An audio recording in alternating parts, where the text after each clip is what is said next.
የትራንስፖርትና ሎጂስቲክስ ሚኒስቴር የኢትዮጵያን የትራንስፖርት ዘርፍ ወደ ኤሌክትሪክና የተፈጥሮ ጋዝ የማሸጋገርና የነዳጅ ቁጠባ ሀገራዊ ጥሪ አቅርቧል። ሚኒስቴር መስሪያ ቤቱ በመካከለኛው ምስራቅ በተከሰተው ጦርነት ምክንያት የተፈጠረውን የዓለም የነዳጅ ገበያ ጫናውን ለመቋቋምና የሀገርን ኢኮኖሚ በዘላቂነት ለመታደግ ይረዳል ያለውን ትግበራም ይፋ አድርጓል። ሀና አብደታ በጉዳዩ ላይ ዝርዝር አላት።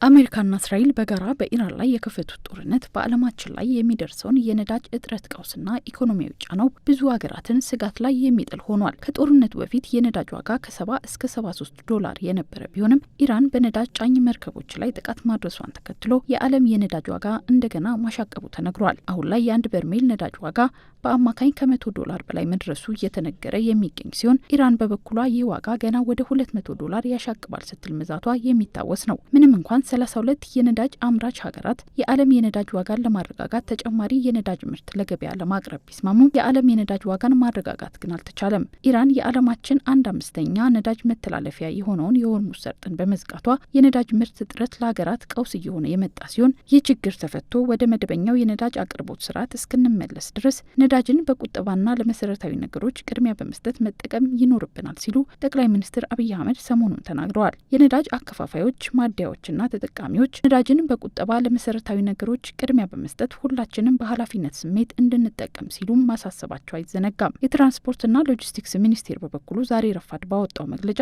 የኢትዮጵያን የትራንስፖርት ዘርፍ ወደ ኤሌክትሪክና የተፈጥሮ ጋዝ የማሸጋገርና የነዳጅ ቁጠባ አገራዊ ጥሪ አቅርበዋል። በአሁኑ ወቅት በመካከለኛው ምስራቅ በተከሰተው ጦርነት ምክንያት የዓለም የነዳጅ ገበያ ለከፍተኛ መናወጥና አደጋ የተጋረጠበት ወቅት በመሆኑ ዓለም አቀፍ ጫናውን ለመቋቋምና የሀገርን ኢኮኖሚ በዘላቂነት ለመታደግ ይረዳል ያለውን ትግበራም ሚኒስቴር መስሪያ ቤቱ ይፋ አድርጓል። በዚህም በነዳጅና በኤሌክትሪክ የሚሰሩ ተሽከርካሪዎች ነዳጅን በመተው የኤሌክትሪክ ኃይልን ብቻ እንዲጠቀሙ ማስቻል እንዲሁም በነዳጅ የሚሰሩትን ወደ ኤሌክትሪክና ተፈጥሮ ጋዝ የመቀየር ስራን ማጠናከር፣ እስከ 20 ቶን የሚጭኑ የጭነት ተሽከርካሪዎች ወደ ኤሌክትሪክና 20 ቶን በላይ የሚሆኑት ደግሞ ወደ ተፈጥሮ ጋዝና ኤሌክትሪክ እንዲቀየሩ መንግስትና የግሉ ዘርፍ በቅንጅት የበለጠ ሊሰሩ ይገባል ብሏል። እንዲሁም በክልልና በፌዴራል ደረጃ ያሉ ሁሉም የመንግስትና የፕሮጀክት ተሽከርካሪዎች ሙሉ በሙሉ ወደ ኤሌክትሪክ ማድረግ፣ ባቡሮቹን፣ የህዝብ ማመላለሻዎችና ሌሎች የህዝብ ትራንስፖርት አገልግሎቶችን ማስፋት፣ አገልግሎቱን በወጣለት ታሪፍና መርሃ ግብር ያለመቆራረጥ እንዲሰጥ በትብብር መስራት እንዳለበትም ገልጿል።